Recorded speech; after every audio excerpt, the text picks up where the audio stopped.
It's like the what's the guy's name? Sometimes baby good, sometimes baby shit. I don't know what you're referencing, but I can't quite remember what it's from now. I know It's like a exactly what you're football referencing. press conference. Yeah. I don't know, for me, I'm currently obsessed with Mick McCarthy. It can't get worse, can it? It can't.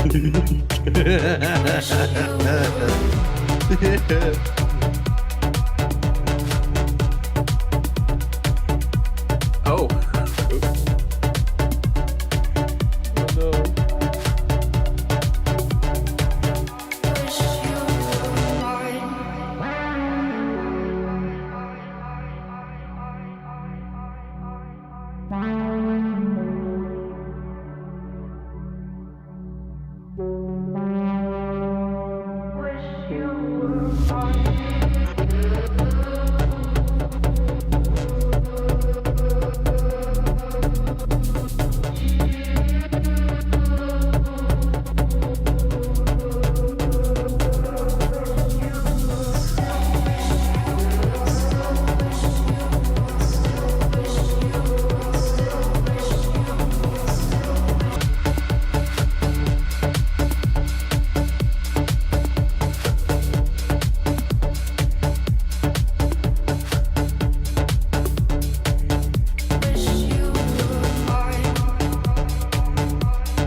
Round number 4 of this intense championship sees us go all the way to the Temple of Speed, where the drivers have got to go all the way flat out around some of the most intense and most historic parts of this calendar. We're halfway through the season here at the V1 Malta Series. It is myself, James Otter, alongside Adam Reed here tonight for what will be, no doubt, a very, very intense race ahead of us at the Temple of Speed. Adam, well, let's be honest, last week was a bit tumultuous at best. We had a bit of a shocker, to be honest with you, right at the end when the rain started falling, but Daniel Chinny came out on top. He did indeed. I think that was a really crucial victory. Of course, he did a back-to-back victory with Matthew Cassar very, very close in behind. And then you have Andrea Borsch finishing home in third. he can retain the championship, but he by only 7 points ahead of the Mercedes driver. Alexander Galea did a good job to finish home in P4. That he collects more points, stays third in the championship, albeit 13 points back. David Misford will be in fifth ahead of Samuel Borges. Emerson Zab did a really good job as well. Isaac Barbara capturing some points for McLaren as well, so they get a double score, as well as Williams there with Michael McMullen in P9, and then Keith Muscat scoring the last point. The first points actually for Red Bull in this championship, so they'll be home for a little bit more with the head throughout this season. But we're almost heading into the halfway mark if you think about it. We're getting very, very close here. These are the championship standing. Andrea Bush with the championship leads, not 7 points there to Matthew Kassar. Keep an eye on those two because they're going to be fierce competitors with Alexander Galea. And then, of course, look at that from 4th down to 10th, looking pretty tight there. David Mifsud as well, joint on points with Daniel Chinny. That's going to be pretty crucial. Williams keeping some good points there to retain, believe it or not, the championship lead. And of course, you've got Michael McMullen, there you go, Zab, Samuel Borges, Christian Kurmi, and Simeon Nechev rounding out the top 10. These are going to be some standings that we should really settle on before the last couple of point scorers being Isaac Barbara, Kirsten Kurmi, Efren Tabone, Neil Kassan, Keith Muscat, of course, putting himself up to 15th. And then we find his teammate, Mate Meliak, and then Aaron Dimek, Adam Koreshi, Raymond Borges, and Daniel Galea, who rounds out the 20 cars. Doesn't look like there's going to be any Haas drivers tonight either, so more woes for the American-based team. I think they're going to be in for a bit of a nightmare of a season, but focusing on the other 9 teams, I think there really is a big opportunity to form up some points. Remember, we got the some assists turned on a little bit to reduce that skill gap, and I think Monza is seriously going to be one where you could make or break your season. I think, especially when you're talking about the assists, they obviously came to some pretty big assisting, if you will, to those at the last race in Austria, because, of course, with that rain falling at the last minute, it became too late for people to switch over to an intermediate tyre for some. But Daniel Chinny came out on top, actually carries Ferrari a big points haul to take them above McLaren in the standings now, but they're joined on 49. Third place, Mercedes on 53, from Alpine on 58. Williams 1 point ahead on 59. Now, this is the thing about Williams. Overall race pace isn't quite there for the Williams Mercedes outfit, but they do actually have the consistency to deliver some big points haul, and that is what's keeping them in the championship. And to be fair, Adam, fairly critical for Williams, because of course in that scenario, with a small championship of only 8 races, if you score in 2nd place here, 4th place here, or 3rd place, 6th place here, whilst everyone is littered everywhere else, you could still be in a fight for the constructors. You absolutely can, and especially when they have both cars in the top 10 for the first opening rounds at Zandvoort Reverse and Budapest, and then in Spielberg it was top 10 for David Mifsud, but Michael McMullen came home in 9th. There is the circuit for tonight. Daniel Chinny, the last time he was the winner, and of course he'll be really looking to try and replicate that as he looks to try and bounce back in the championship, bearing in mind he is 21 points back. The beautiful Autodromo Nazionale di Monza has been the home of many finales, likely the Formula Regional European Championship that happened last weekend, and also the Euro 4 Championship also happened last weekend, but also the FIA Formula 3 Championship. So expect a lot to happen around this almost 5.8 kilometer circuit. 27 laps of absolute chaos will definitely be what we're going to be looking for. So I think there's going to be some really controlled kind of momentum building all throughout this race. So expect it when we get to maybe the midpoint, then it will start to really pick up the pace. It'll be an absolute cracker here, of course. Round number 4 at Italy, talking about the intense pace ahead of us around the Temple of Speed. It's the fastest circuit on the calendar before we take our week break, but who's going to come out on top? We'll be back in just a few short moments for the first part of this event. Don't go away.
Welcome back to Velocity Esports and V1 Malta. We should be in for an absolute cracker round number 4 of this new season of racing. About halfway through the season now as well, folks, so we should be in for now what will now be the pace settlers, trying to find their pace here at this, the most historical place on the calendar, at the Temple of Speed. Once again, it is myself, James Otter, alongside Adam Reid, your usual co-commentary pairing for this event, as the drivers are now just leaving the pit lane. Of course, now only a short round of 15 drivers here for this particular event. We are missing a few of them, but notably both of the Haas's are out of the equation on this occasion. But that only gives an opportunity for those towards the front who are more prone to being here for this event to potentially garner up all those points that could be lost.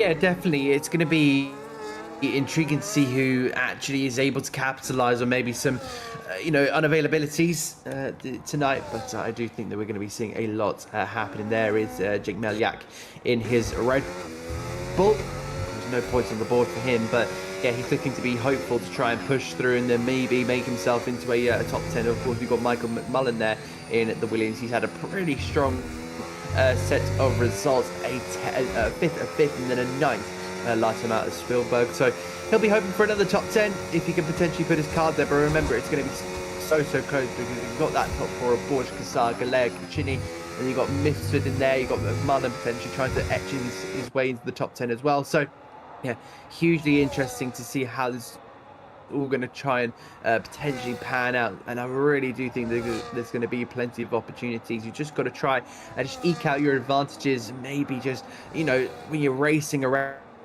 during these 27 laps we've got ahead of us, to make sure you find those advantages and really use them to great effect. So McMullen's going to come over the line, the first driver to actually start his flying lap. He's also going to be joined by one of the Aston Martins in behind. He breaks down towards the first chicane here.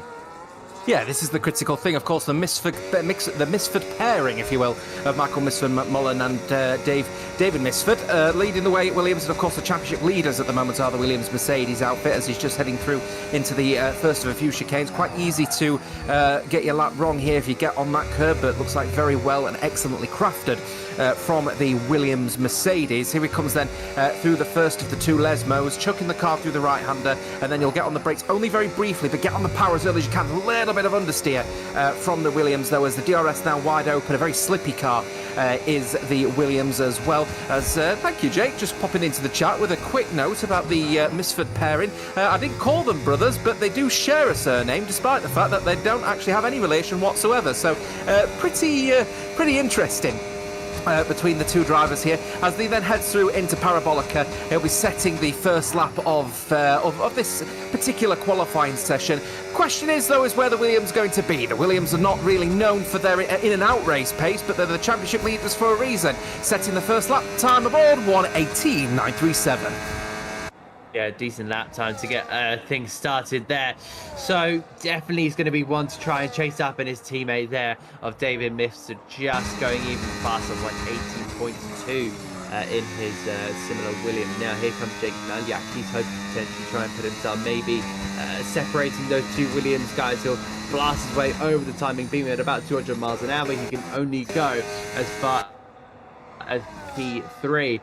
Can Jake Cod. So fortunately they're not quite showing his full potential, but potentially laying some just leaving some cards left on the table for later. Matthew Kassar going home over the line there for second, and already Alexander Galea putting in his true pace, 1:18.252. So a couple of drivers already showing their early cards that they've got out secretly stashed, probably in their sim rigs or their races, whatever you kind of want to point out there. But then you've got Daniel Chini there in P4. So of course a lot of drivers do like to build this, maybe put some more heavier fuel loads to just kind of like test the car during their session, and of course not to give away anything, because remember, this is a competitive championship. These are national drivers fighting for national pride, and the national championship that currently is held by the crown champion Alexander Galea. So they're all going to be after that McLaren driver this season. All about Andrea Borschen towards Lesmo 1. Of course, such a fast driver. He attacks the first Lesmo with a lot of confidence in the car, and that's exactly what you need in here. You need confidence in the car to be able to get the car through the corners and then on towards that long back straight and on towards Ascari. He'll go past a little bit of traffic as well. So Andrea Borges looking pretty quick in these early stages. I do wonder to potentially his true pace, or if he may be hiding a little bit of an extra card or an extra ace up his sleeve. Yeah, not unheard of that drivers will go out of there to sandbag just a little bit in this early part of these early phases of this particular race. They don't want to immediately set the time boards alight, because of course that will set every early precedent. And Andrea Borges coming across the line looking to try and beat this man in front of him. Lesu managing to come across the line with an 18.2, but an 18.1 for Andrea Borges is absolutely fabulous indeed. Here's the other Red Bull now. He's looking to just come across Parabolic. He is on an invalid lap, so I have no doubt he'll be diving into the pit lane, get a fresh set of boots on that Red Bull. Over to the sister car, also on an invalid lap as well. So I think we're about done at the moment in terms of the initial laps coming across the line, except for these guys, the Kick Saubers. So Simeon Neshchev, he's one I've been very impressed with actually this season. He's got, there's something about him actually in the bruised line that is the Kick Sauber. I'm looking forward to seeing what this lap's going to be actually. Is it going to be anywhere near as competitive?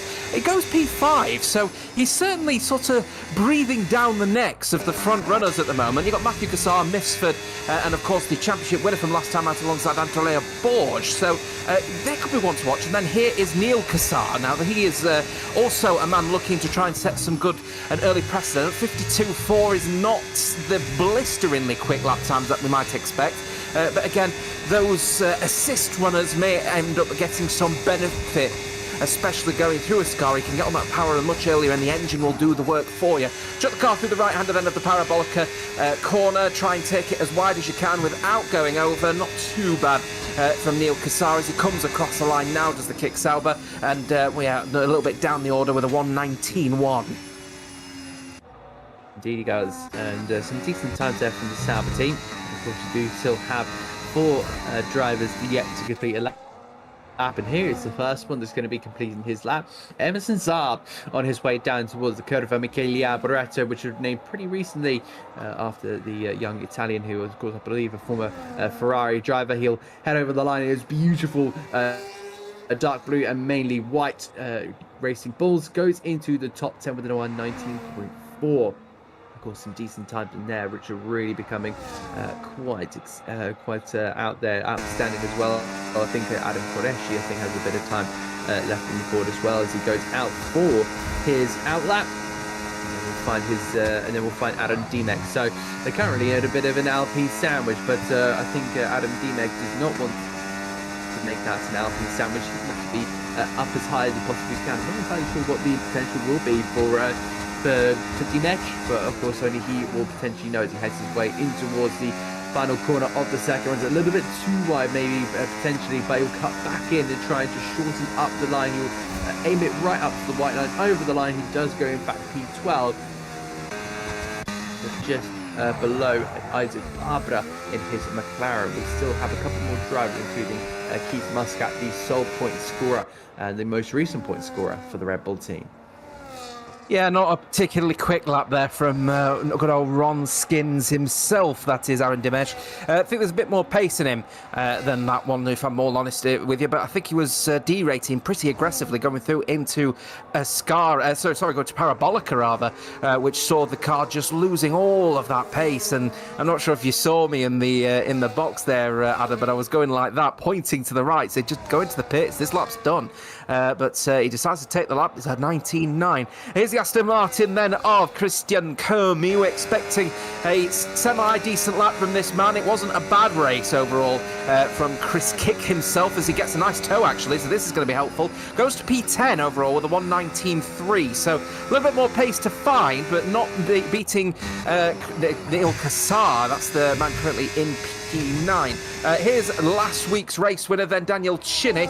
We need a good lap from this man here because he's in the informed driver. He's finding a lot of confidence out there at the moment in this particular game cycle, and I'm looking forward to seeing what the next couple of corners is going to show actually for this, a couple of races, is going to show, because it's all very low downforce, and this is going to be only a benefit to the Ferrari man as he goes P2, and he's only a very small margin. In fact, has he matched the lap time from Andrea Borges with 1:18.145? I think he has, and is that a 1:45? I think it is a 1:45, isn't it, from Andrea Borg? And if that is the case, they've matched lap times. It's absolutely ridiculous, and he has indeed done that. That is going to be wow. That is amazing. But I think more of a frustration there on Daniel Chinny's side, because he knows that if he went any faster, taking a mile an hour, half a mile an hour faster through any of the curb, he would have gone and set that pole position lap, but only provisionally. And of course, that does give him Andrea Borg a little something to think about in the back of his mind whilst he's going for a qualifying lap, thinking, if I mess this next qualifying lap up, then I know who's going to be right on the back there to try and take it from me. But you can definitely look at the other drivers around him. What about Alexander Galea? It looks like David Mifsud is going to go over the timing beam. Can he go any faster? He does take that 3 spots away from Alexander Galea, and that's going to be absolutely crucial. Meanwhile, Galea himself, 13 thousandths of a second down. And Alexander Galea actually starting to struggle a little bit, but is he actually managing his tyres a little bit on this lap? Has he decided not to take the edge out of the tyres? No, he's a 10th down in the second sector as well. He's not comfortable. Out there, going through into Ascari. He goes off of the track. He well held Tank Slapper from the championship winner last time out and the defending champion to avoid crashing out of that qualifying session. That was well held indeed from Lesu, Alexander Galea, but that will knock his confidence for certain. Here's the Red Bull then of Keith Muscat. He dives into the pit lane, but wow. You know he didn't have any confidence in the car. He lost a 10th of a second going out of the second sector. Then he went into Ascari, and I think he bottomed out over the curb. And as a result of that one, Adam, he ended up getting a really horrible tank slapper, drifts off of the circuit, but very well held indeed from the championship winner last time out. Yeah, that could have been... That could have gone absolutely awful. That could have even seen him out of this qualifying session. But is such a lucky man to hold on to that car. And my goodness, is he going to be relishing that moment and just thinking on that final lap? I was very lucky to get away with that. But it could be potentially the track is maybe starting to heat up. The sun, is very much out there. There's Andrea Borg go to the top of the standings and by what is 400ths of a second over Daniel Chinny. He does go to provisional pole position. The Alpine and the Ferrari are going to be absolutely dicing it out. Of course, Daniel Chinny, the only Ferrari driver on the grid tonight. How crucial of that, or for a fact, will that be? So, of course, they're going to be the main ones to look to, but maybe will Alexander Galea potentially do something along those lines? What about Emerson Zarp? Can he put himself into the top 10? Yes, he does. Over Christian Keremy, puts himself into the fifth row of the grid, but there's some very strong looking teams. You're seeing 6 different teams in this top 6 again. So Zarp looks to absolutely pile through Sebastian Vettel style, I think, through the polystyrene direction boards. But yeah, I think he just wants to get back in the pit lane to get another lap in. Turn 1, turn 2 optional, I think, for that particular driver. Did not care at all for any potential damage given off of the polystyrene boards when you're hitting them at over 200 miles per hour. Here's the Mercedes Matthew Cassar, a man who had a lot of frustration, didn't he, last time out in Austria. He was battling so well with the likes of Andrea Borg and Alexander Galea as well. He managed to get past Alexander Galea, and then it was the battle between Andrea Borg and Daniel Chinny last time out for that battle for P1. But he was stuck stubbornly, wasn't he, in P3? But after all of that, he managed to somehow come across the line with a P2, only because of Andrea Borg's spinning out on the last lap because of all of that rain. So, frustration was there for the Mercedes driver, but the form and the look was on his side. So the question is, can the Mercedes driver carry that look over into this particular event? Will be definitely a big question up at the top of the up at the top of the fields for sure. But let's have a look and see what Matthew Cassar can do over that timing beam when he eventually does that full lap here, because we are now entering those last couple of moments. Daniel Chinny seems to have left the server. I think potential internet issues on that one, so that will not be ideal whatsoever. But the Mercedes, meanwhile, will absolutely power through. I would love to see what the time looks like potentially to see how long you have left of this session, because we're looking at probably, I'm going to guess, roughly about 3 minutes. But excuse me, however, there is a very, very slow Simeon Neshev there in the middle sector.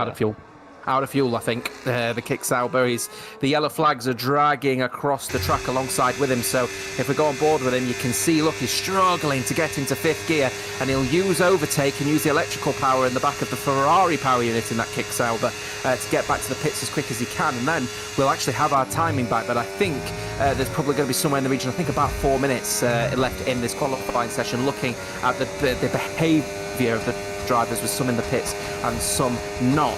One of those people not in the pits, of course, Matthew Cassar, we've been just following on his lap as he goes through into Parabolica. Now the driver looking to hopefully get a better qualifying position, because of course that will give him a prime opportunity not to be stuck in P3 in this event. Here he comes across the line right now. Oh, would you believe he's in P3, Adam, in this one? So Matthew Cassar really not finding any comfort beyond P3 at the moment, but he's up there. But there are other drivers out there. Andrea Borg again is well, so pardon me, Alexander Galea really struggling, disqualifies his last lap. He will have another go at this one as he powers his way through to turn 1.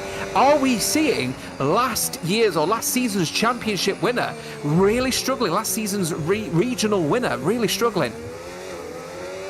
It definitely could be a potential there, but of course Alexander Galea will give it his best shot here, getting a little bit of a toe as long as that car does not come across the line. It does not. In Alpine there, who potentially was about to maybe cut off, and he's going to cut the corner. That's it for Alexander Galea. Galea will start 5th at best. He will not be able to put in another lap. Do you know who else won't be able to put in another lap?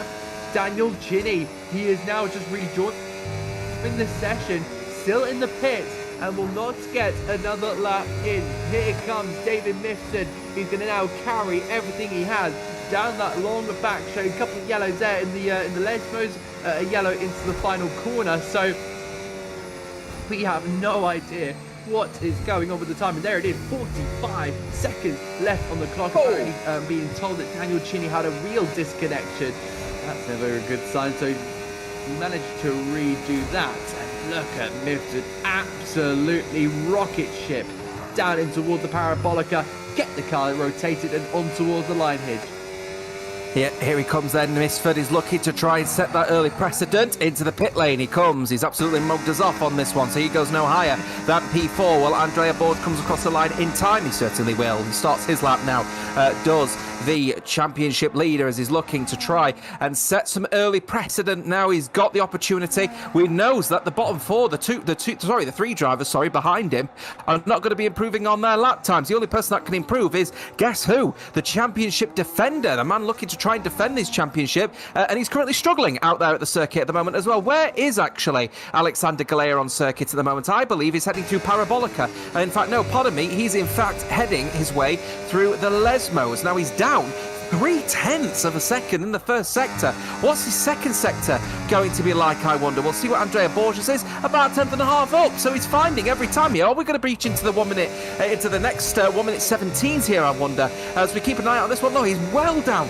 What is happening at the moment with last year's championship winner? He's really struggling out there, is the regional champion. Here comes Andrea Borg, his second sector, looking particularly strong, actually, as he's now heading towards Parabolica. He's going to be under no pressure whatsoever from the regional champion. What he will be under pressure for later down the line, potentially, are the two Williams, once again, 4th and 6th, respectively, for the championship leaders. Fantastic stuff, but the sole championship leader himself is looking to go one step better. 1:17.834. It's an absolutely fabulous lead, a fabulous lap, and Andrea Borg is putting his foot down on this championship.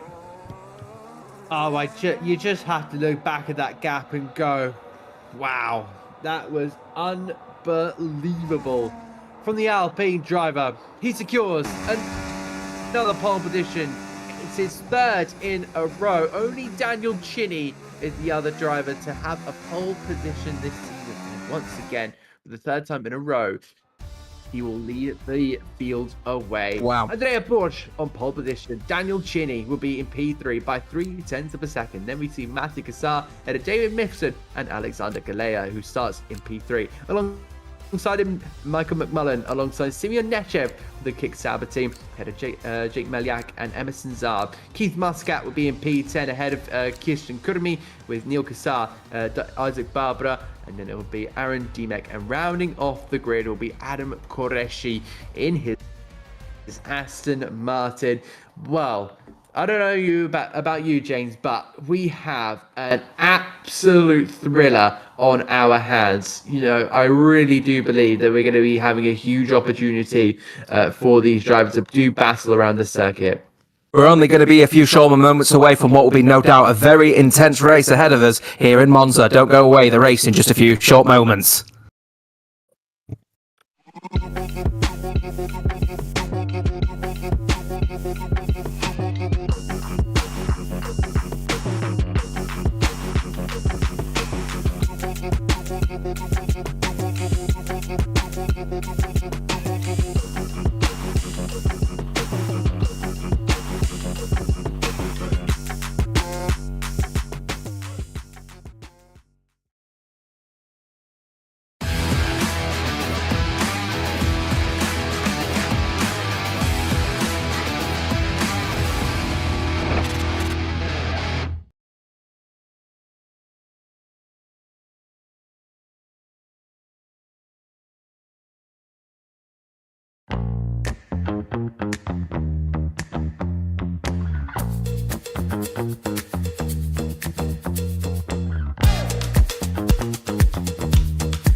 Welcome back to Velocity Esports and the V1 Malta Series. We are now on our formation lap for round number 4 of Season 8 of the V1 Malta Series. We are live here from Monza, the Temple of Speed in Italy. Tis myself, James Otto, alongside Adam Reed, your usual co-commentary pairing for this event. Now, Adam, we're in for what was an intense qualifying session. It was ultimately an extremely close qualifying session for everyone other than the man on pole position, Andrea Borg. 0.3 of a second he's put against all of his nearest rivals, including last week's winner, Daniel Chinny. Now, unfortunately for Chinny, he did disconnect from the session, so it's robbed him of an opportunity to improve on the lap. But that goes to show, doesn't it? Daniel Chinny has got the pace, even when the track wasn't at its best. So what can he do when the race trim comes into play? Yeah, but you kind of had to pull into question, you know, did the track improvements, and with Chinny's pace, would that really 3 seconds, 3/10 of a second, 3.5 tenths of a second? You know, you have to really kind of put that into question. But, you know, you can't question it anymore because now you're about to get set on the grid. And I think his main focus is going to be turn number 1. We all know about the turn 1 Monza meme, and that's not going to beat around the bush. But, yeah, it is pretty famed for a couple of incidents here and there. So hopefully we don't get half the field wiped out within the first corner. But, you know, there's no promises when it comes to Monza. It doesn't owe you an apology or anything. So Andrea Borg, Daniel Chinny, they'll be looking down towards that first corner with tunnel vision and hoping that they all come out unscathed all the way down to Adam Qureshi there in P15. It'll be an absolute cracker nonetheless. I think we're expecting a one-stop for this particular event as well. Hard to medium, medium to hard. We could see the softs come into play, especially if a safety car decides to make an appearance. The 15 drivers on circuits have got to play it very cool, very nice and easy, of course, as they approach the grid, because, of course, turn number 1 is, meme aside, actually a very, very intense part of the circuit. If you get it wrong, a mistake from Simeon Nechev puts him a little bit further back in his grid spot. That could put him at jeopardy against Jake Koz as Neil Kassar gets to the back and Adam Koshecki at the back will get going with this race. The red lights will be coming on, no doubt, for what will be a very, very intense race ahead of us here at the Temple of Speed. Who's going to be the brave one going into turn 1? No more waiting. Let's go racing here then at the Temple of Speed in Monza. Andrea Borg gets a bit of wheel spin actually, and Daniel Chinny may go for the dive then going into turn number 1. This could be a fabulous move from the Ferrari at their home team. Oh, there goes the McLaren. Oh, it's 3 wide going through into turn number 1. 4 wide potentially. There's a mass amount of carbon fibre all over the place. Matthew Cassar gets a tank slapper and he's on the grass. He falls down to P11, potentially P12. Daniel Cheney now leads this race from David Mistrom, then the Alexander Galea, then Andrea Borg is in P4. Simeon Nechtov is in there as well, but he's battling with Jake Cons. That's for P5 at the moment as well. But so far, Daniel Cheney, he got the race start he needed, and unfortunately for Andrea Borg, that wheel spin has cost him dearly. He's down to P4. He's trying to race with Alexander Galea, but no moves as of yet. I'm sure there'll be a very frustrated Andrea Borg in that one. He was very, very much pushed off to the side, so I'm sure there'll be a lot of frustration for him. Alexander Galea will try and push through and see if he can potentially make his way up to second, but look at Mifsud. He's done amazing to get there into second place. They continue to push their way all the way down that back straight in towards the parabolical curve. Michele Alboreto, looks like Jake Melyak is sitting pretty there in 5th place. He'll want to try and keep that there. Meanwhile, Matthew Cassar is in a spot of trouble down there in P11. He's got past Qureshi, it seems like, but he needs a big result because his championship rival is now currently sitting in P4, and if Ginny's sitting here, he's got a big opportunity to go right up in the championship. I'm pretty sure in this scenario he would be in second.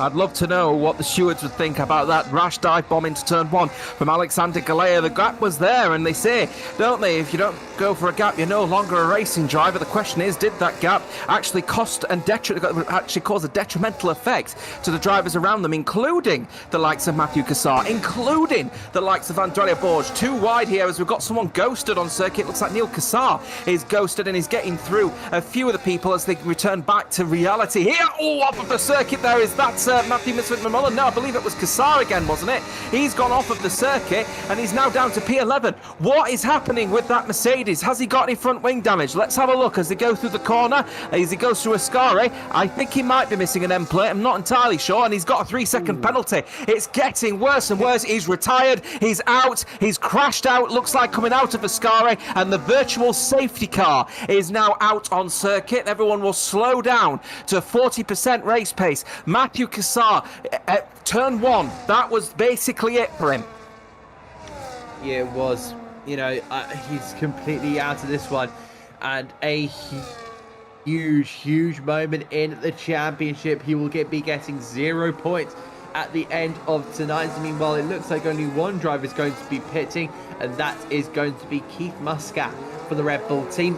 Pits onto a new set of hard compound tyres, so if he can make those tyres last, go hard, I do think he will definitely be able to make it potentially to the end with a decent amount of time here, trying to potentially get some big points here. And Red Bull do look like they're going to be getting some big points. They had one measly point for Spielberg. Keith Muscat, yep. Drive-through penalty for speeding under virtual safety car. We'll get back to that in just a moment, but his teammate is absolutely flying there in P5 and look at his time, his relative here to Andrea Borg. Yes, looking pretty sharp at the moment is the Red Bull now. I'm wondering if Andrea Borg has just got to shake off what happened at turn 1 or even before turn 1. He had a bucket of wheel spin off of the grid, and that just forced him into a really detrimental position against Daniel Chinny. He was always going to have to concede the position, but I don't think he expected down the inside the championship, the regional champion of Alexander Galea to be down that inside, but he decided to go for it, and he's benefited. He's now up to P3 in this race. Jake Cos still fighting with the likes of Andrea Borg, but Andrea Borg is not making significant progress, and I would suspect as well actually that actually no one is really making any massive progress at the moment, because Daniel Chinny on those medium tyres working an absolute treat for him in this early part of this race. But for Chinny's strategy to work, he needs to break that 1 second barrier and get the DRS out of the hands of Misford. If he can't do that, when he moves on to the inevitable hard tyre, the slower tyre, he's going to find himself in all worlds of trouble when the 3 drivers behind him are all going to be on mediums. Absolutely, but you kind of got to take into consideration that yes, he is on the medium tyres, and if he is struggling, that would be an issue. But he will be able to undercut every single one of these drivers, because he will be the one to pit in first, because the medium tyres won't be able to go that long, and then the hard tyres will try and go as long as they possibly can until they pit. They'll probably even just respond to Daniel Chinny, so and that can bring you up a second or maybe even further, depending on your out laps or your in lap. That's going to be very decisive. Jake Melchak there getting a penalty.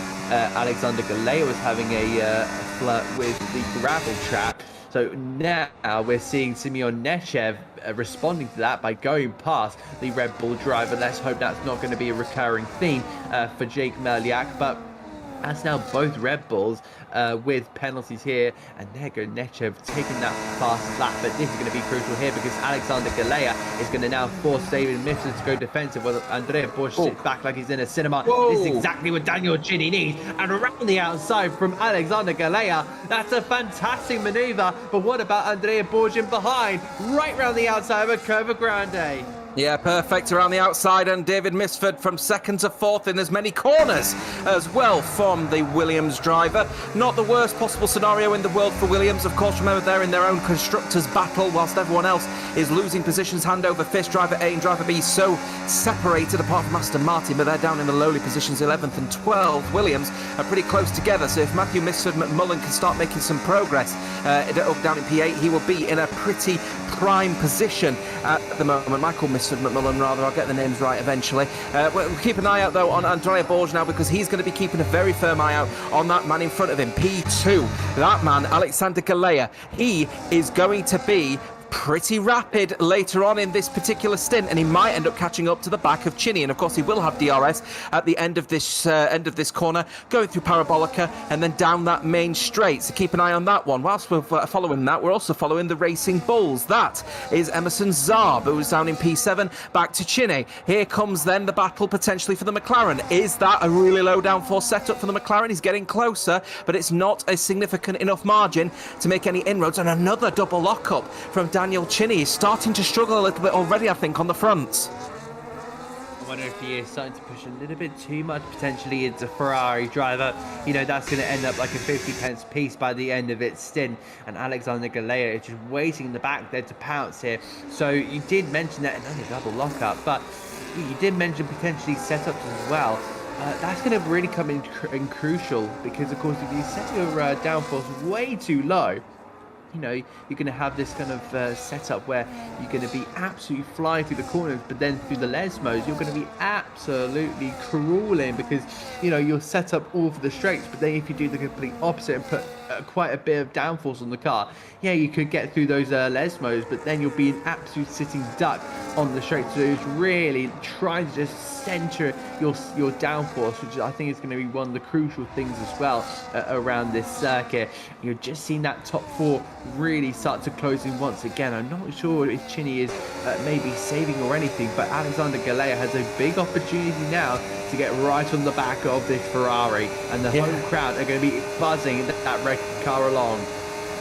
Yeah, here they come then, going down the main straight. He gets closer and closer and closer. It's getting worse for Red Bull as they go across then into turn number one, and it's easy pickings for Alexander Galea. A bit of a lock-up and a little bit of a bump up the bum from the Ferrari, and he'll try and nudge him now around the rest of the circuit as they head through into the first of the chicanes here. And the question is, what is that Ferrari going to do? Is he just going to hold station? Is he just going to work with Alexander Galea, or is he going to start pushing away? It looks like to me he's willing to have a little bit of a scrap. Into the chicane they will go. They hold formation. Very well crafted from the McLaren. Sorry, he's been able to adjust to the lack of to having the struggle of the dirty air effect, and have no dirty air at all perfectly. Gap now around about 0.6 of a second. The Ferrari will have DRS. He may have a little bit of ERS to use as well down this straight, but I'm going to be perfectly honest with you, in just a few corners here, Alexander Galea is absolutely flying, and he might find himself in a little bit of a pickle here, will Daniel Chinny, if he gets the next couple of corners wrong. Coming out then of Ferrari, look at that, 8.5 of a second. Will he even get DRS, or is he going to get a little bit of battle from Andrea Borg, I wonder? He will get DRS, but Andrea Borg is getting deep into his wing mirrors.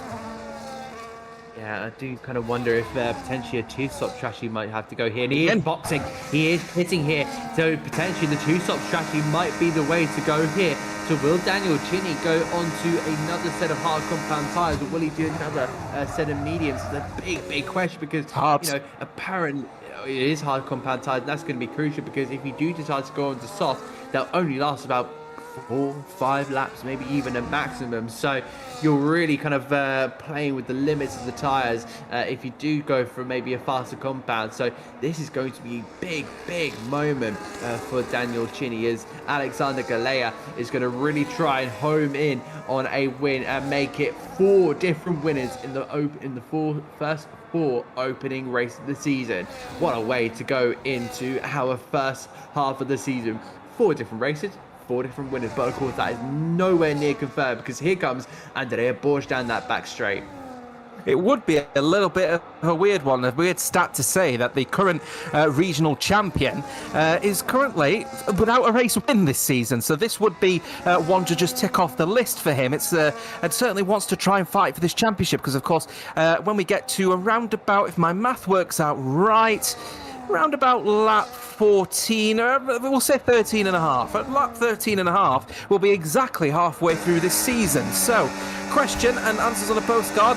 Is he going to defend this one, or is it going to be an easy pickings here for the Alpine Renault as it goes down the inside line then, heading towards turn number 1. The Alpine Renault with the DRS, absolutely no issues whatsoever. Who takes the lead of this race does Andrea Borg, the championship leader. But both of them ever the professionals, especially, as I said, the regional champion behind, be happy to work with the Alpine Renault if he needs to, both on hard tyres, both with matching strategies.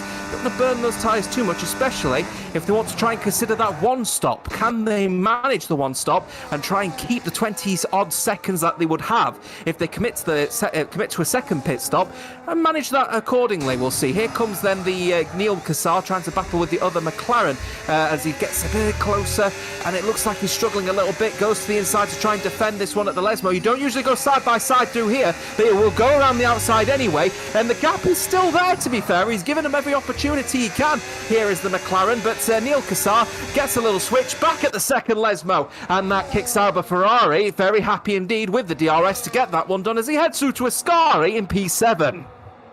Indeed, I think Sauber do need these points. They've only had 5 in the last 2 rounds, and how many did they score at Spielberg? Well, I'll let you know. 0.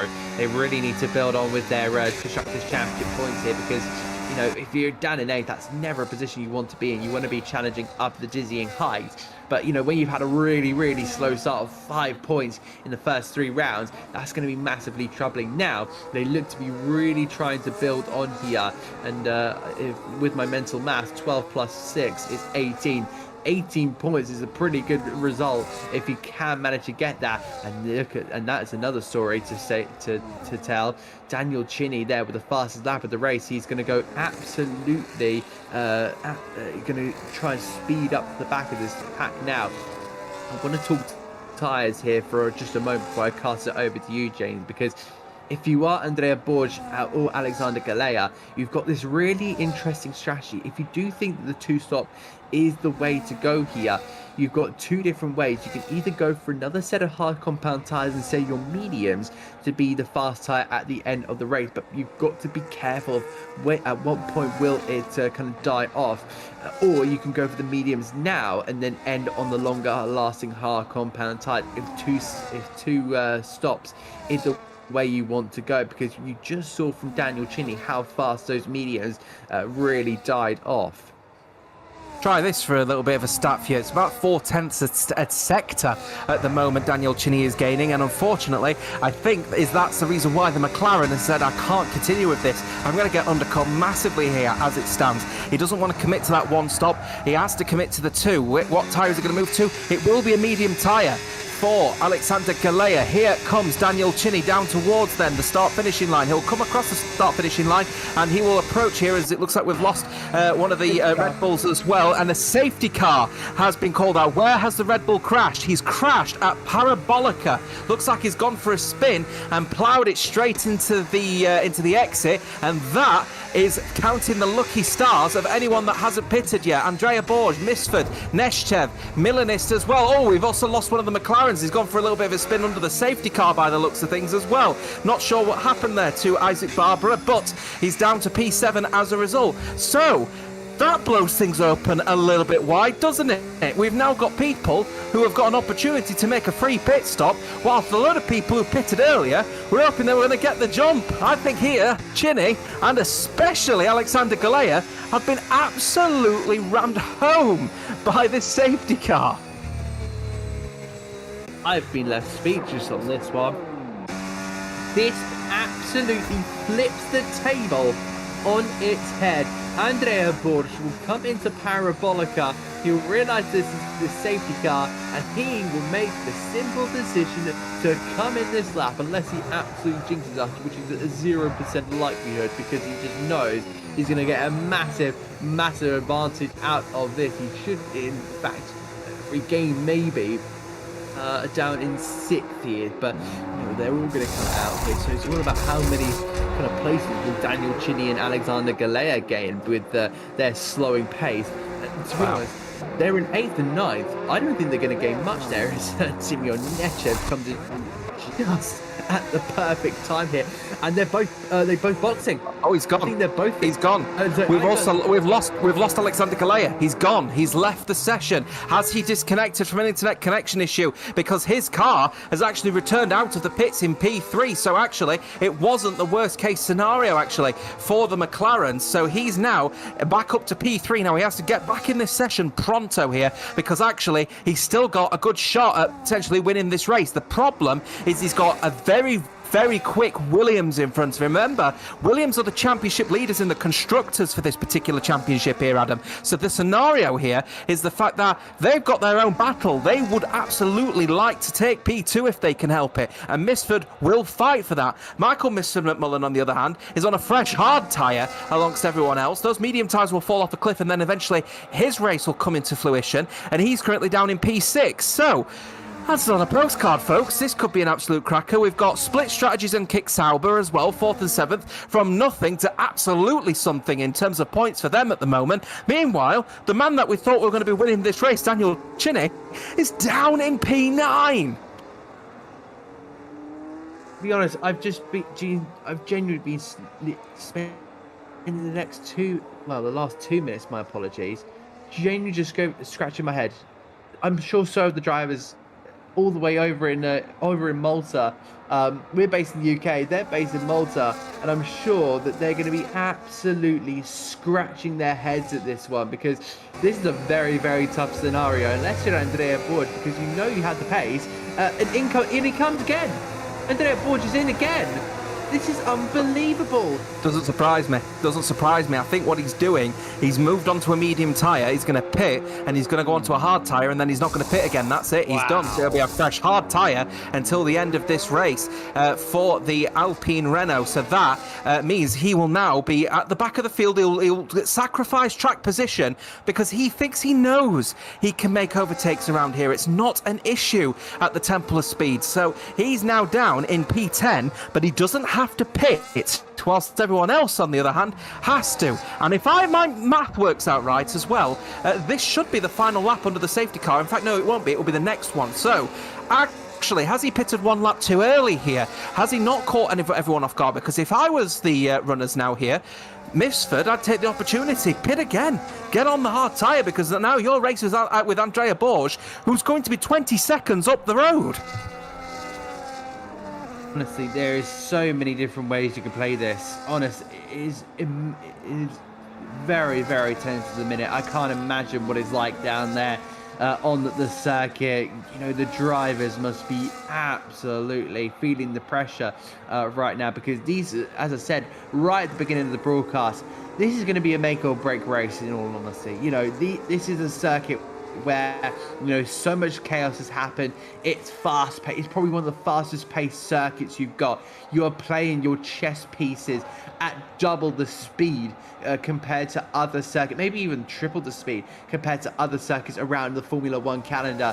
We've also got another fast paced circuit in the form of Jeddah, but I think we'll find a lot of dirty air around that one. So maybe not as exciting, but very similar fashioned to Monza.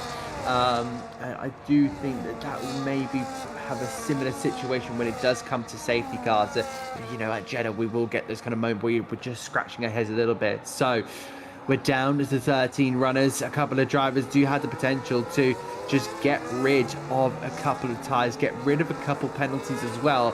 Or maybe they're down in just only 3 seconds, and you can't get rid of 3-second time penalties. As far as I'm aware, you can only get rid of 10-second time penalties. Not entirely sure about 5. I'm sure I'll happily be corrected on this one, but at this moment in time, it's lap 14. We're about to go back racing potentially on this time around. It does look like Keith Muscat and Adam Demek of Alpine are about to catch the back of the pack, which does mean we will be racing very, very soon. So, if you're on a set of hard compound tyre, you're probably on the best place opportunity here.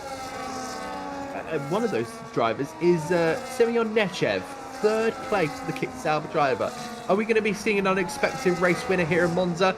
We've seen it before in real life. Just talk to Pierre Gasly or Daniel Ricciardo. They'll know all about unexpected wins. Oh, well, could we see another one here in the V1 Malta Series tonight? We're talking about unexpected positions, unexpected podiums potentially, and you can ask Carlos Sainz that, funnily enough, at Williams. So the question is, will David Misford, as it looks like we've got a little bit of an issue with the ghost car of Alexander Galea. Now, that is the defending regional champion. He's not reconnected back into this lobby, so his car is going to fall completely off a cliff. The problem is no one can overtake that McLaren until the start-finishing line, and as a result of that, David Misford can drive away and have no issues whatsoever. So he now sets himself off. He's actually caught the ghost car off completely, as Daniel Chini has disconnected from the session as well. That could be fairly critical for this championship. Is there something going on with this lobby, I wonder? Oh my goodness me, look at Emerson Zarb. He's getting closer. As he gets closer, he might go for the move here against Simeon Nechchev. This is the battle for P2. Going into the corner, it's a lock-up, and the McLaren there in the background getting into a real old tank slappers at the moment because he's a ghost car and he's mixing everything up. It's ignoring yellow flags for Simeon Nechchev.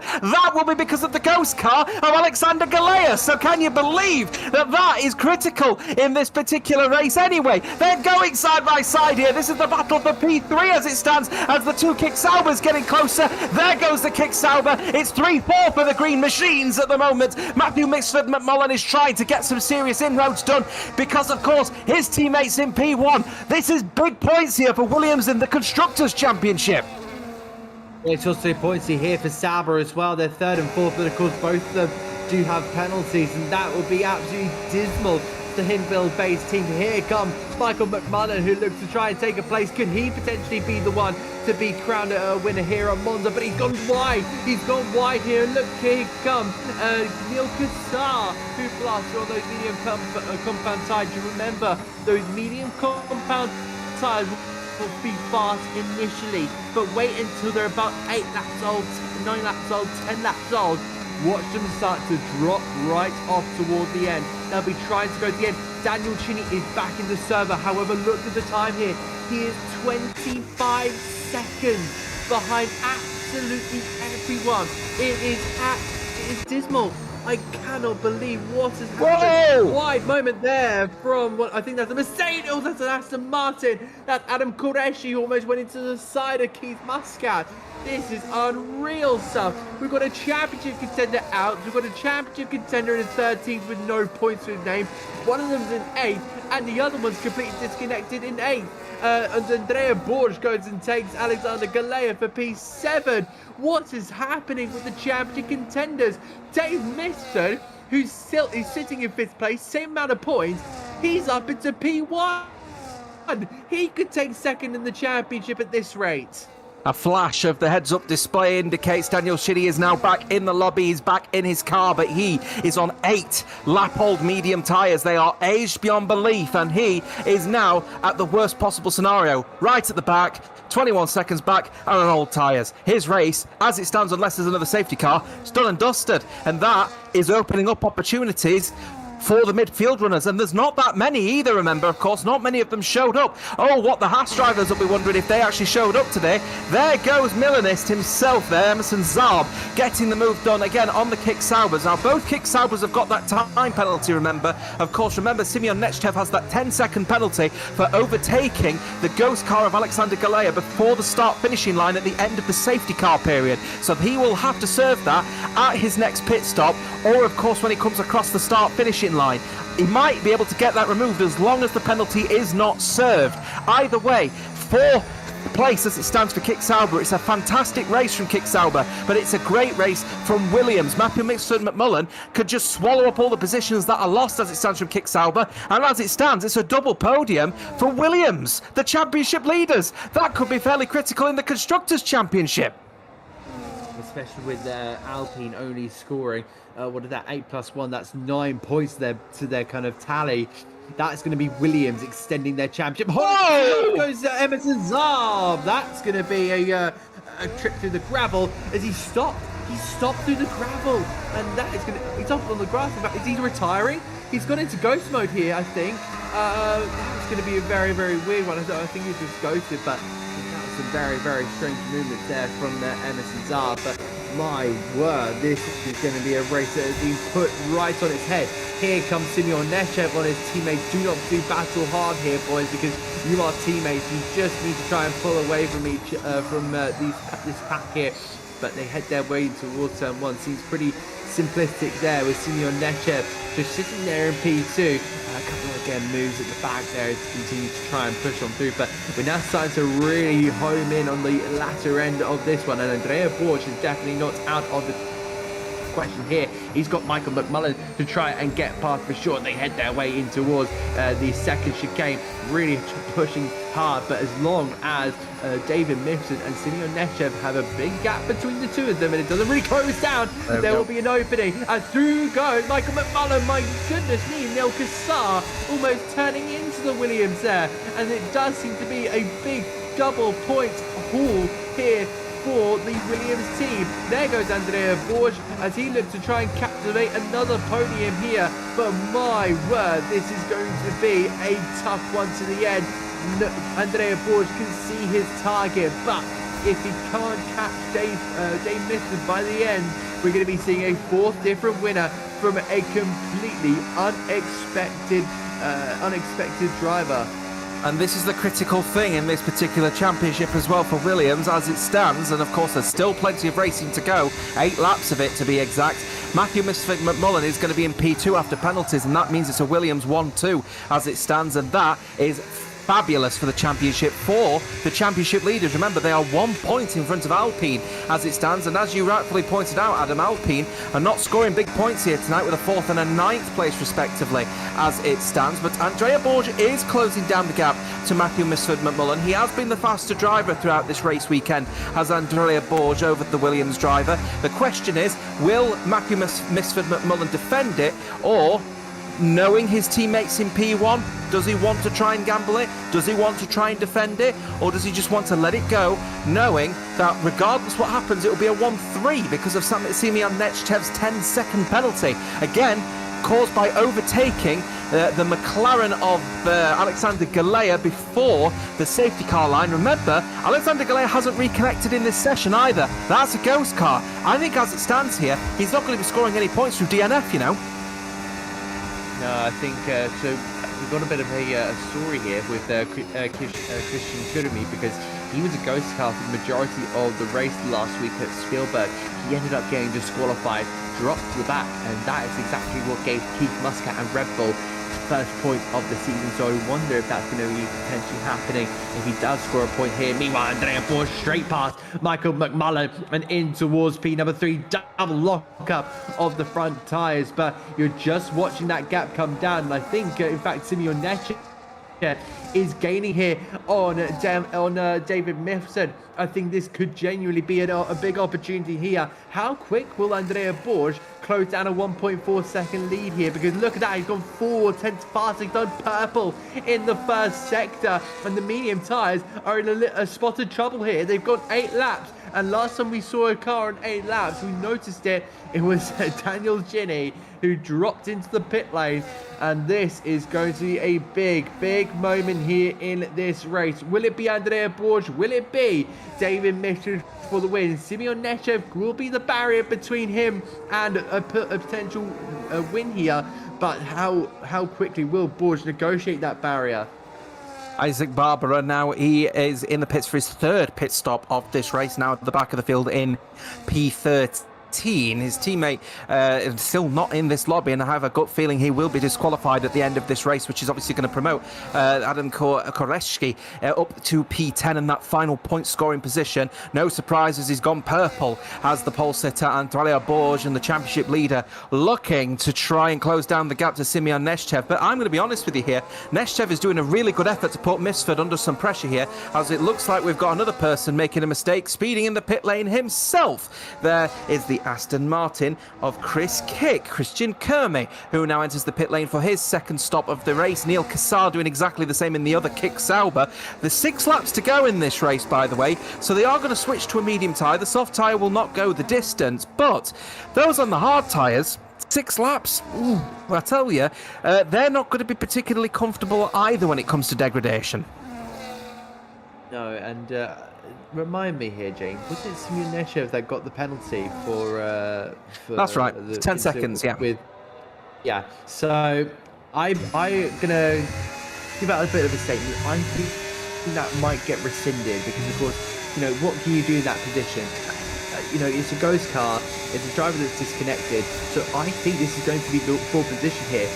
Will Simeon Nechev 10-second time penalty be rescinded after the race here? Which could be a big potential, so keep that in mind as we finish up today. And there goes Mifsud into the pit lane. Now, what tyre do you put on at this time? Well, it's not really going to matter a lot here. I think we need to make sure that it's a fast tyre, because here comes Nechev in toward that first chicane. And now he's really going to try and push it here. It's going to be a set of medium compound tyres to the end, so just push the ever-living daylights out of that yellow compound, and you should be getting a big haul of points for your team here. Yes, so that is the scenario now. The hard tyre runners are going to try and go to the end. They will not be particularly healthy, but I think they'll be all right, will the hard tyre runners. But they are going to be slow in comparison to those on the fresh medium tyres. The question is, will they be able to find the 20 seconds it's taken to switch onto a new set of tyres in, what's that, 4 and a bit laps to go in this particular race here at the circuit, the Temple of Speed, as Daniel Chinny goes fastest with the 1:21.272. That's the man down in P12, and it'll be a question of what if for him. He's had hardware problems actually throughout this entire race. He disconnected earlier on actually in qualifying from a wheel disconnection. He needed to leave to rejoin. I wonder if he's had exactly the same problem actually. Meanwhile, of course, Alexander Galea still hasn't rejoined, so I think disqualification is unfortunately inevitable for the regional champion from last time out. Lap 23 of 27 as they get started. 4 laps to go in this race. Simeon Nechev leads this race from 1 second to Andrea Borg, but that 10-second penalty looming over the Kick Sauber's head. I have a gut feeling exactly the same as you here, Adam, that this race is going to get a little bit political towards the end, because even when the checkered flag is waving, I don't think this race is going to be over. No, I can assure you that that's going to be potential. That's going to be a ticket for V1 Malta Stewarts here. Look at this, Keith Muscat has gone and put himself up to 4th place, but the rear tank stuffing out there does not help whatsoever. He'll tuck himself back behind the Racing Bulls, the junior team, to the main Red Bull seat here, but in toward that second chicane. It looks like Emerson Zarb is holding pretty well. 7th in the championship, a run of 6th and then 7th and then 7th. He's in a fantastic position of P4 here. So really trying to push on hard to see if he can potentially open up any opportunities. But now we're seeing here Emerson Zarb feeling that pressure once again. And I think that Keith Muscat might try and do it down the main straight. Just use this one to gain up to the back of the Racing Bulls and try and overtake down in towards turn number 1, where you have a much longer straight and an open opportunity.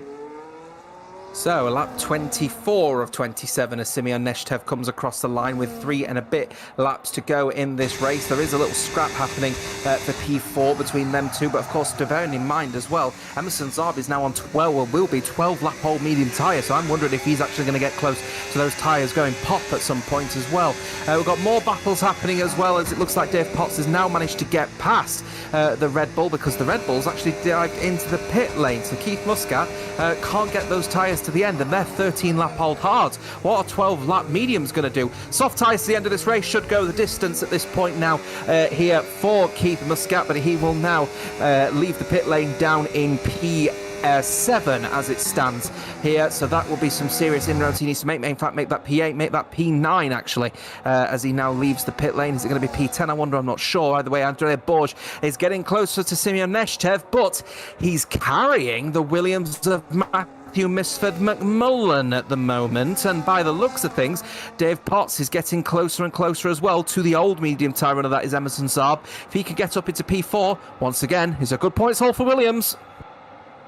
It will be indeed, and that's exactly what the Grove-based team are going to be wanting, especially when you've seen the likes of McMullen up there in P3. You've seen Dave Potts there really running close in the background here. McMullen really trying to open an opportunity as well. He's not going to be out of the question for a win, so he'll have to really push on forward, push on home. It looks like David Mifsud has gone on through to take a P4. That's again big points for the Williams team, the team from Grove and Wantage in the southwest of the UK here. And I really think this top 3 battle is going to go all the way to the end. What's happening in P4, please, Mr. Director? Because at one point it looked like David Misford had that position done and dusted, but it looks like to me Emerson Zarb is still battling very hard to try and hold on to this, you know, as they're going through now this right-hander, and they'll chuck the car towards the chicane. Surely he's not going to leave this one standing. Is he going to go for the dive here? Is Misford? He won't. He's going to play the patient game with the V-Carb Racing Bull, but he's very happy to just continue around here and possibly get the move done before going into Scaria. Let's see, going through Lesmo, you can see the extra grip, of course, of those fresh medium tyres of that Williams Mercedes. So it looks like to me this move is going to be well done and dusted well before they got any kind of potential grip, any potential downforce reduction with the DRS. But the Williams Mercedes will get that one done going through into Ascari. He's now up to P4. As it stands, it's going to be P2 and P4 for Williams. That is a big open opportunity here for those two drivers, because they're really here. Oh, it's late. Look at Andrea Borg. That is a pretty late move. Bang. And it's very defensive. Simeon Nestev there. Bang into the back of the Sauber here. He's trying to get an acceleration momentum down here. Michael McMullen will want to seize an opportunity here, potentially on that Alpine. Already going defensive, and this is a big hopeful for Simeon Nestev. He is trying to go here for the race to win here, but does that Sauber have the skill, the power, and everything in the big bowl of a mixture to try and push on through and get this race win? But we know how good Andrea Borg is, a driver that has never been off the podium this season, and again down in towards Ascari. He's going to try and just get in the mirrors of the Sauber. He's done this all before. He's done it with the top drivers. He's done with the middle drivers. He's probably done this with the bottom drivers as well. But does he just find that opportunity? I think Simeon Nestev does need to be on the regeneration button here. Otherwise, he's going to really find himself under a lot of pressure here. James Otter, he is heading now around the final corner to start the last lap. And we're going to be in for an absolute grand finale. But I think he's lost some time. He's lost momentum. McMullen's going to be right behind him as well. Look at that, 0.6 of a second. That's not going to be getting back by the end of the straight, is it? It's an absolutely appalling parabolica from Andrea Borg, the championship leader and the moment of man who got pole position in this particular race, and that might have just cost him any chance of potentially winning this race, on circuit. It's all about what the stewards are going to be saying about that 10-second penalty that he received, of course, from the ghosted car of Alexander Galea after disconnecting from this race as they go through into the first chicane. Once again, bit of a lock-up on the inside tyre, but he'll be very happy with this. The hard tyres have actually held up quite well well by the looks of things on 15, 14 and 16 lap-old hard tyres. So much so, they've actually only lost a second to David Misford, who himself has pulled a 5-second gap against Emerson Zarb. So by the looks of things, the hard tyres were looking fairly strong. Here they come then through into Ascari. He gets closer and closer, but again, the Alpine Renault cannot get close enough. They'll use all of the electrical energy that is left in these power units as they head through into Parabolica. Who's been the conservative one on the electrical energy? It looks like to me it's Simeon Nechstev, but he's deploying it as long as he can. But it may be down to the stewards to decide who is going to win this race. One thing I can tell you is the Kick Sauber will take the checkered flag, but Andrea Borges will win the Italian Grand Prix from Matthew Misford McMullen, and then Simeon Nechstev will finish in P3. But will that 10-second penalty be removed by the stewards? That's the question. And here comes then the other Williams of David Misford.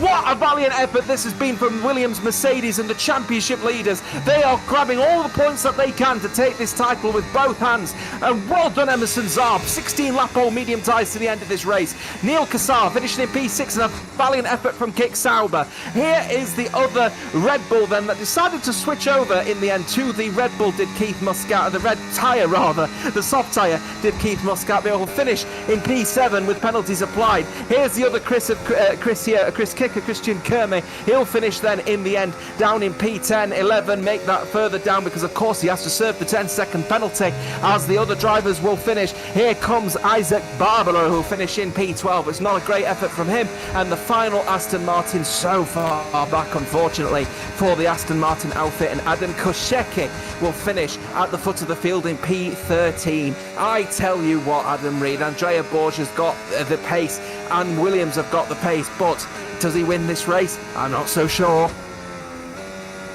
It will be a big debate in the stewards' room for sure.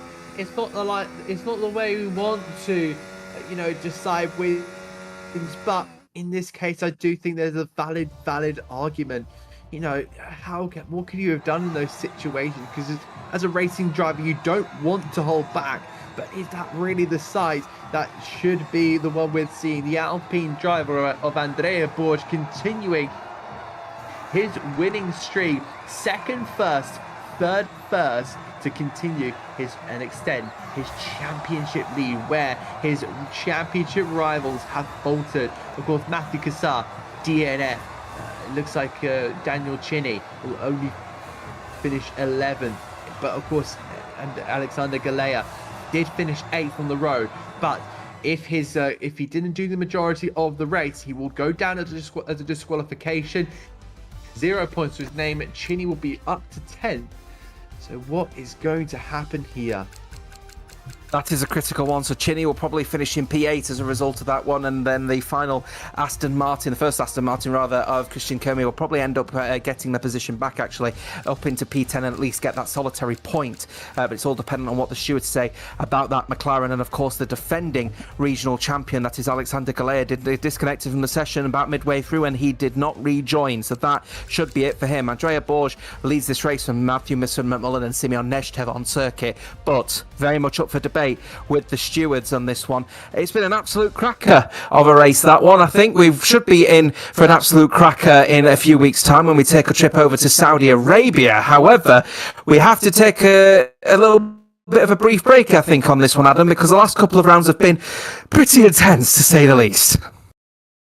They have. You're only in. It's an 8-round championship. It's going to be close. You cannot leave anything on the table. Speaking of the calendar, there you are. We've had Netherlands reverse. We've had Hungary. And now we headed to Austria.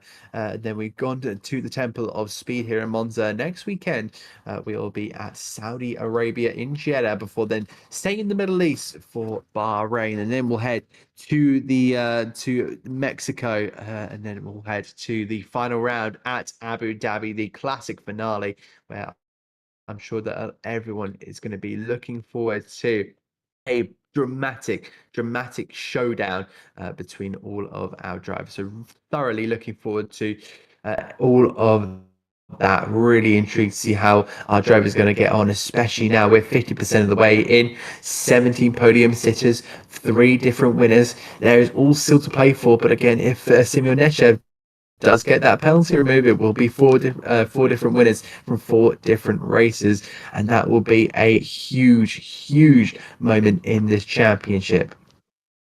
Well, if you want to know more about exactly how this race is going to result, no doubt we're going to end up posting it all over on our social media. So give us a subscribe on YouTube if you haven't already. And of course, follow us over on X at VelocityMT for more information about this amazing championship as we take over to the, well, not really the streets, is it, but the circuit over in Saudi Arabia for what will be another more intense race. Very fast circuit, of course, plenty of opportunities for all the mistakes to occur. One thing is for certain, there's a lot of mistakes occurred tonight for those towards the front. But not for Andrea Borg, though. He absolutely cracked it. Championship leader takes the race victory on circuit. But does he keep it? Find out more. We'll see you next time over in Saudi Arabia. Take care. Ta-ra.